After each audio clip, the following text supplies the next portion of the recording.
In the decades following World War II, the Western world has often positioned itself as the beacon of democracy, upholding freedom, civil liberties, and the rule of law. But behind the curtain of democratic values lie moments when these very ideals were shaken, threatened, or even outright abandoned. These incidents serve as a sobering reminder that democracy is not immune to erosion, even in the lands that champion it most loudly. Let's begin with one of the darkest chapters in American political culture, McCarthyism. In the 1950s, as Cold War paranoia swept across the United States, Senator Joseph McCarthy led a crusade against alleged communists within the government, Hollywood, and academia. With little more than suspicion or hearsay, thousands were blacklisted, interrogated, and publicly humiliated. Careers were destroyed, lives uprooted, and civil liberties trampled, all in the name of national security. The fear of communism became a weapon to suppress dissent, questioning the very foundation of free expression in a democratic society. Across the Atlantic, France faced its own democratic crisis in 1961. As tensions over Algeria's independence reached a boiling point, a group of high-ranking French generals launched a coup attempt against President Charles de Gaulle. Their aim was to halt decolonization and maintain French control over Algeria. Though the coup ultimately failed, it revealed the fragility of democratic governance even within a country with deep republican traditions. When military power challenges the authority of elected officials, democracy hangs by a thread. And then, there's the shadowy legacy of Operation Gladio, a covert NATO initiative during the Cold War that spanned several Western European countries. Officially designed as a stay-behind network to resist Soviet invasions, Gladio allegedly became entangled in supporting far-right groups, stirring unrest, and even playing a role in acts of terrorism in countries like Italy and Belgium. While full details remain murky, the very notion that democratic governments or their allies might secretly destabilize their own systems for ideological gain sends a chilling message. Few examples are as blatant as the Greek military junta of 1967. In a preemptive move to suppress rising political tensions, a group of colonels seized control of the government, suspended elections, dissolved the constitution, and established a brutal dictatorship. For 7 years, Greece, the birthplace of democracy, lived under censorship, torture, and authoritarian control. The regime collapsed only after international pressure and domestic unrest made its position untenable, but the damage was already done. Now let's fast forward to a more subtle, but equally controversial moment, the case of Augusto Pinochet in the United Kingdom. In 1998, the former Chilean dictator was arrested in London following an extradition request from Spain, which sought to prosecute him for crimes against humanity. But despite the UK's proud legacy of justice and rule of law, Pinochet was never extradited. Instead, he was allowed to return to Chile on supposed health grounds. For many, Britain's refusal to hold a known tyrant accountable was a betrayal of democratic values, raising uncomfortable questions about political convenience and moral responsibility.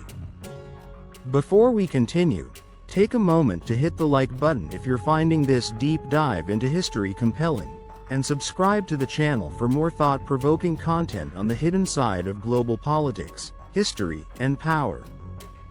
Your support helps us keep creating content that matters. Let's now turn to Spain, where democratic tensions flared in 2017 during the Catalan independence referendum. Catalonia, a culturally distinct region, held a vote on seceding from Spain, which Madrid declared illegal. In response, Spanish authorities cracked down hard, shutting down polling stations, deploying riot police, and later jailing Catalan leaders. Whether one supports independence or not, the use of state force to silence a peaceful vote and jail political figures sparked alarm across Europe, highlighting how quickly democratic norms can bend under pressure.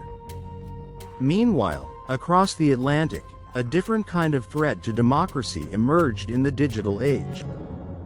In 2013, whistleblower Edward Snowden revealed that US and UK intelligence agencies were conducting mass surveillance on their own citizens, collecting emails, phone calls, and online activity without court warrants.